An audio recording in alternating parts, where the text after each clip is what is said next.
The Essential Education projector range from Hitachi sponsors ICT programs.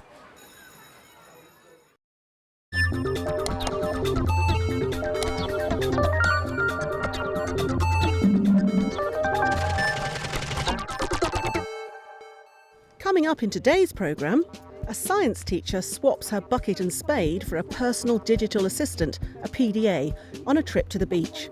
We visit a Year 8 class making animations using webcams.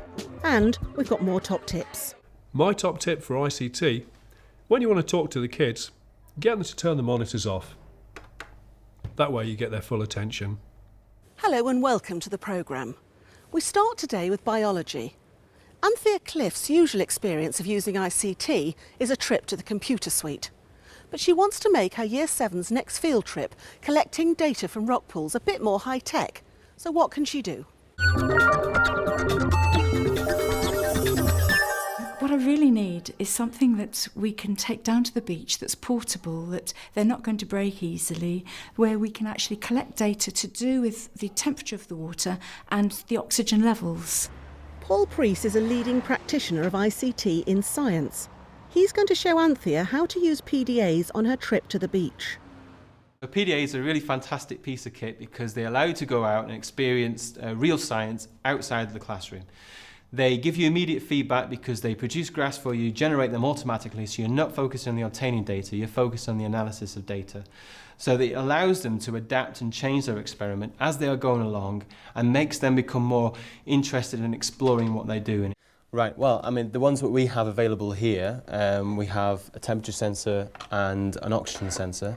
These are very portable, so the idea is these students can take these down to the beach. So what we could do is we could start measuring from where the rocks start, place the measuring tape down the beach, and every so many metres we could ask them to go along to the nearest rock pool and actually measure the temperature and the oxygen. So now we've talked about how we're going to do this, I'll explain a little bit more about how we use the PDAs. On the screen here, I'll just take the pen out, we have a digital readout that immediately gives you a feedback as to what the temperature is. Obviously, if you're measuring rock pools, this is preferential to using a thermometer because with a thermometer you have to make sure that you're down eye level and so on, whereas this one is quite remote, easy to do and very easy to dip into where you want to dip it. Next, Paul shows Anthea the sensor which measures the amount of saturated oxygen. The process is simple. The sensor just needs to be dipped into the water to get a reading. So once we've got all this data recorded, what do we do with it then? Right, so what we've got here, we've got an Excel package. I produced this worksheet which is directly related to this one on here. Mm-hmm. On this programme, the students will need to enter all the data that they have. The spreadsheet which Paul has compiled has fields for inputting the distance down the beach, the number of different plants and animals, the temperature and saturated oxygen levels. The software will automatically generate graphs so that patterns are easily identified. This will be a really useful opportunity for the students to be able to use something as portable as this, and especially to be able to collect the percentages of oxygen, which we haven't been able to do before. Right, what you're going to do in your groups, in twos, you're going to put together these data loggers that we've got here. This is the PDA part. You then have to slot in the flash logger. Anthea takes the class through the equipment, including how to set up the oxygen sensor with an electrolyte solution. Any questions at all? Yes. How will we know the true temperature of the rock pool? The true temperature? What do you mean by that? Well, how long do I have to hold the probe in the rock pool for? Good question. It's not actually like a thermometer where you have to wait for it to stabilise. With these ones it's pretty instantaneous and you'll see it'll come to a cut-off temperature fairly rapidly within a few seconds. Okay, any other questions? Okay, we're ready? Pupils begin by marking out intervals along the beach for their data collection points. Is that 20 metres there? Okay, right, if you just drop that down, that's lovely. They use the PDAs and sensors to measure the water temperature and oxygen saturation levels. Let's see what we got in here. We have green and brown seaweed and what are these again? Mussels, yeah, and that weird thing there. And limpets. Yeah, that's it. It's very clear, isn't it? 125% oxygen. How deep is it? 51 centimetres. We're 40 metres in and now we're going to record the temperature. It's 19 Celsius. All the data the pupils collect is recorded onto printed versions of the spreadsheet which Paul showed Anthea when they first met. Do you want to write something down? Red coral weed.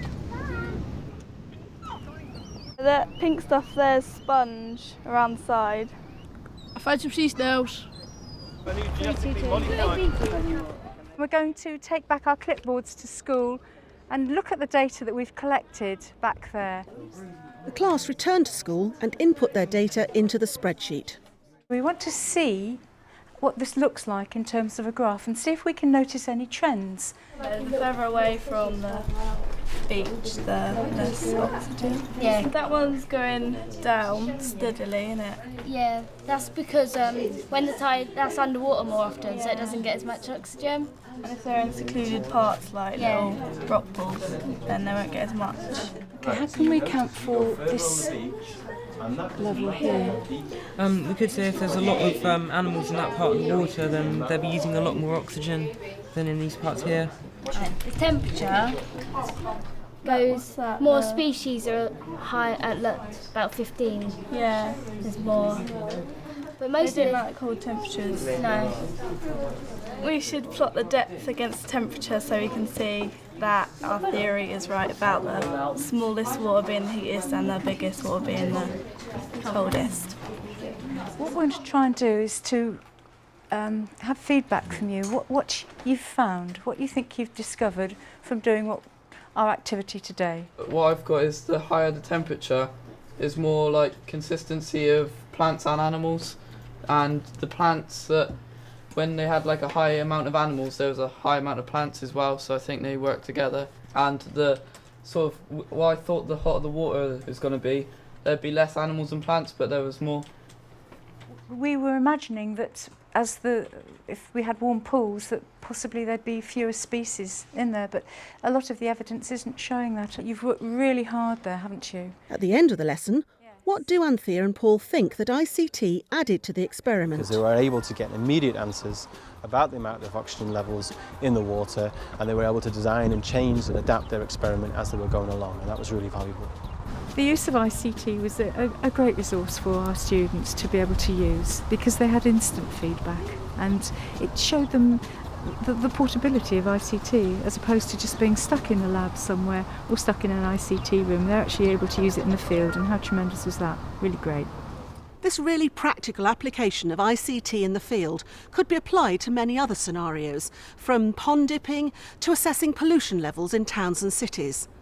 Don't forget, you can find out more information about the resources that Paul and Anthea used by visiting the Teachers TV website. And now some more top tips. A collection of 10 digital cameras would allow a class of 30 to have one between 3. The students really enjoy taking the camera and using the photographs. This digital camera costs less than £20. It's okay if the pupils know more about ICT than you. In fact, that's to be expected. It's better to simply set an objective and allow the pupils to creatively find solutions for themselves using their natural ICT skills. The digital recording facility on a computer is underused. It's really easy to switch on your digital recorder. All you need is a microphone. You can record yourself or what children are saying. It's very easy for the children to then play it and listen to themselves or to you, so that not everything has to be written on a computer. Use the digital sound recording. Finally today, animation. Nikki Prince wanted her Year 8 pupils to make some short films as part of their Media Studies course, but without using a Hollywood budget. Here's what she did.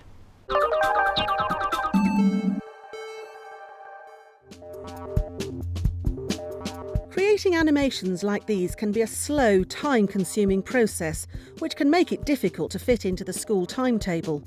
But there are ways ICT can help. Using some simple equipment, these Year 8 pupils at Coombshead College in Newton Abbot are going to produce their own animations in just 1 hour-long lesson. We're using a relatively cheap webcam, about £35, clamped in a piece of scientific equipment that we've borrowed from the science department. It means we can afford to have more than one in the classroom, which means the students can work much more quickly. So within one lesson, almost, all students can make an animated sequence. The pupils have already storyboarded a sequence they want to animate based on the theme of a journey. They begin the lesson by collecting all the materials they'll need. Some have drawn their own, others are using pictures from magazines or the internet. After cutting out the bits and pieces they need for their animation, they work in pairs to capture the individual frames. While one pupil lines up the materials under the webcam, another captures the image on the PC using Monkey Jam, one of a number of free animation software packages you can download from the internet.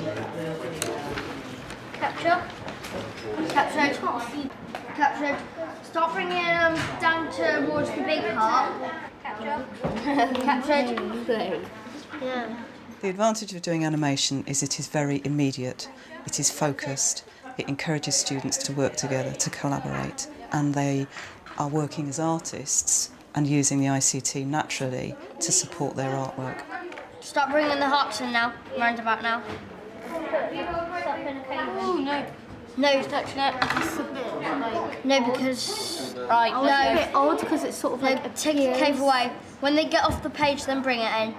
After just a few minutes capturing frames under the webcams, the pupils have built up enough images to create a basic animation. The software then allows them to play back what they've done, giving them the chance to review and edit their work. Is a hand. Yeah. Do you reckon we should have put the that in a bit more? Yeah. It's really simple technology. It's accessible. Students understand how to use it very quickly. They can actually make a film within a very short space of time, but it does encourage them to hone their thinking skills and to collaborate with one another. Well, it's basically like a guy in his expensive car. He goes out on the motorway for a drive and he gets stuck behind this really slow pickup truck who's really annoying him, and in the end he gets so annoyed and he doesn't bother braking to swerve out the way and he just crashes into the front, lands in the back, explodes. Yeah. When you get to, like, when you know how to and you've had a lot of practice, then it's easier. At the end of the lesson, the animations are saved onto the school network, which means they can then be instantly shown on the interactive whiteboard, allowing the groups to critique each other's work.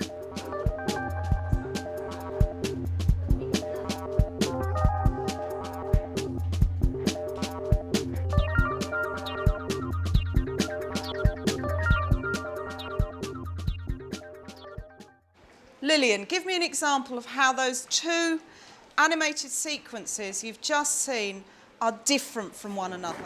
One of them used paper as the main characters and the other one actually used proper pictures. So they used photos as part of the story.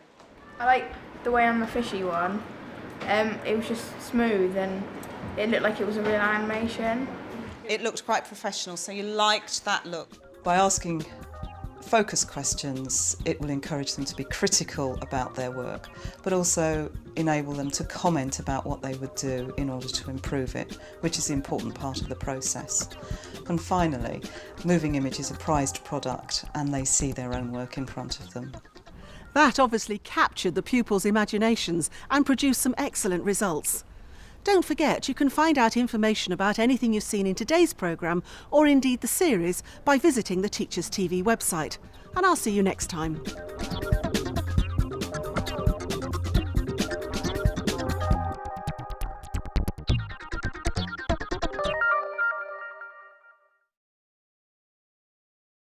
Essential education projectors from Hitachi sponsor ICT programs.